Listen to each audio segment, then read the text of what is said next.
పాత political term 2018-19 political term కాలంలో అంటే తెలంగాణలో కేసీఆర్ గారు ముఖ్యమంత్రిగా ఉన్నారు, ఆంధ్రాలో జగన్మోహన్ రెడ్డి గారు ముఖ్యమంత్రిగా ఉన్నారు. ఇద్దరు చాలా సన్నిహితంగా ఉండేవాళ్ళు,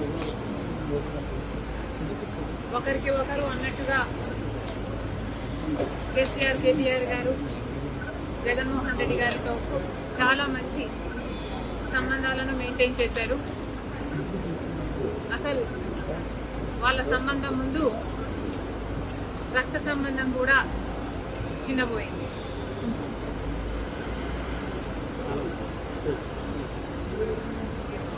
తెలంగాణలో ఫోన్ ట్యాపింగ్ జరిగింది అన్నమాట ముమ్మాటికి నిజం. మరి ఈ ఫోన్ ట్యాపింగ్ వ్యవహారం తెలంగాణ ముఖ్యమంత్రి, ఆంధ్ర ముఖ్యమంత్రి కలిసి చేసిన జాయింట్ ఆపరేషను లేకపోతే ఇది షేర్డ్ ఇన్ఫర్మేషను నాకు తెలియదు, కానీ ఒక మాట అయితే స్పష్టంగా అర్థమైంది. అదేమిటంటే ఫోన్ ట్యాపింగ్ జరుగుతుంది, ఎంతమంది మీద జరుగుతుందో నాకు తెలియకపోయినా నా ఫోన్ ట్యాప్ అవుతుంది, నా భర్త ఫోన్ ట్యాప్ అవుతుంది, నా దగ్గర వాళ్ళ ఫోన్లు ట్యాప్ అవుతున్నాయి అన్న విషయం నాకు చాలా చాలా స్పష్టంగా అర్థమైంది. అసలు మా ఫోన్లు ట్యాప్ అవుతున్నాయి అనే అంశాన్ని నిజానికి నిర్ధారించింది వైవి సుబ్బారెడ్డి గారే. స్వయంగా వైవి సుబ్బారెడ్డి గారే హైదరాబాద్లో మా ఇంటికి వచ్చారు. మా ఇంటికి వచ్చి మా ఫోన్లు ట్యాప్ అవుతున్నాయి అన్న అంశం నిర్ధారిస్తూ మా ఫోన్లు ట్యాప్ చేసిన ఒక కాన్వర్సేషను, ఒక ఆడియో కాన్వర్సేషను, వాళ్ళు ఫోన్ ట్యాప్ చేసిన కాన్వర్సేషను నాకే వినిపించారు.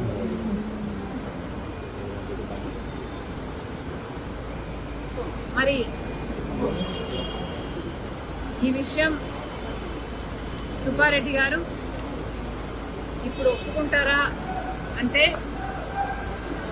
నాకు తెలియదు, నాకు అనుమానమే. ఎందుకంటే జగన్మోహన్ రెడ్డి గారు తన సొంత మేనల్లుడు మేనకోడలు ఆస్తి కాజేసే కుట్రలో భాగంగా జగన్మోహన్ రెడ్డి గారు సాయిరెడ్డి గారికి, సుబ్బారెడ్డి గారికి ఎలా ఒత్తిడి చేశారో, ట్యూషన్లు పెట్టి మరి మీడియాలో ఎలా అబద్ధాలు మాట్లాడిచ్చారో సాయిరెడ్డి గారు స్వయంగా చెప్పారు. కాబట్టి ఇప్పుడున్న పరిస్థితుల్లో మరి సుబ్బారెడ్డి గారు ఈ విషయాన్ని ఒప్పుకుంటారో ఒప్పుకోరో నాకు తెలియదు, కానీ ఇది నిజమని నేను ఏ ఇన్వెస్టిగేషన్ ముందరైనా చెప్పగలను, బైబిల్ మీద ప్రమాణం చేయగలను, నా బిడ్డల మీద ప్రమాణం చేసి ఇది నిజమని ఎక్కడైనా చెప్పగలను. మరి ఇలా నా ఇంట్లోనే నా ముందరే ఫోన్ ట్యాపింగ్ చేసిన ఆడియోలు నాకే వినిపిస్తే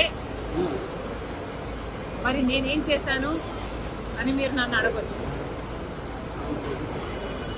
ఎందుకంటే ఫోన్ ట్యాపింగ్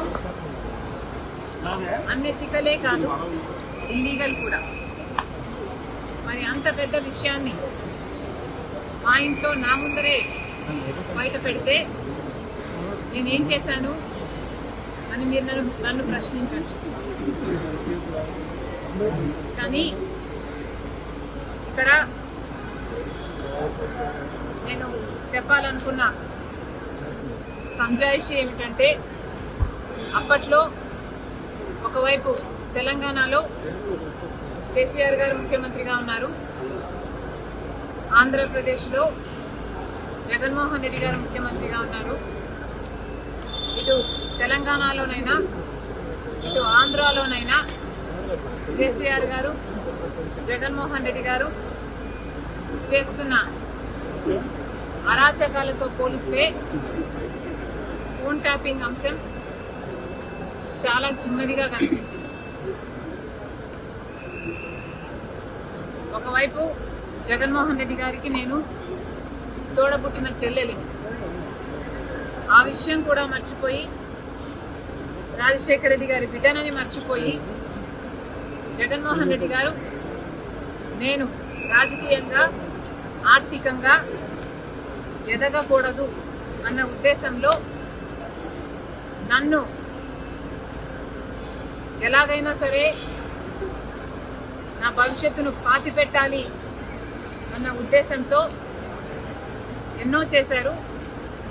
అందులో భాగం ఫోన్ ట్యాపింగ్లు అయితేనేమి, నా మీద నిఘా పెట్టడం అయితేనేమి, నేను మాట్లాడుతున్న వాళ్ళని ట్రాక్ చేయడం అయితేనేమి, నాకు రాజకీయంగా బలమయ్యే వాళ్ళని లేక నాకు సపోర్ట్ చేసే వాళ్ళని బెదిరించడం అయితేనేమి, ఇలాంటివి ఎన్నో చేశారు. అందులో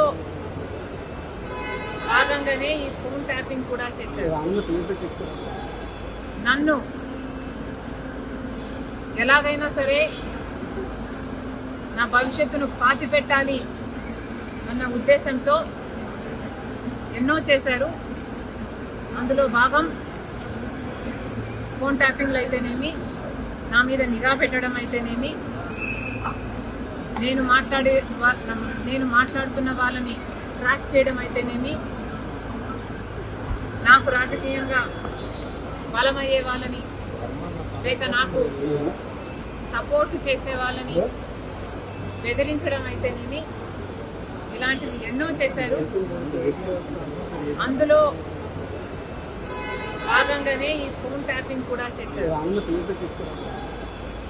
జగన్మోహన్ రెడ్డి గారు నా మీద చేసిన అత్యాచారాలలో ఫోన్ ట్యాపింగ్ అనేది చాలా చిన్నది.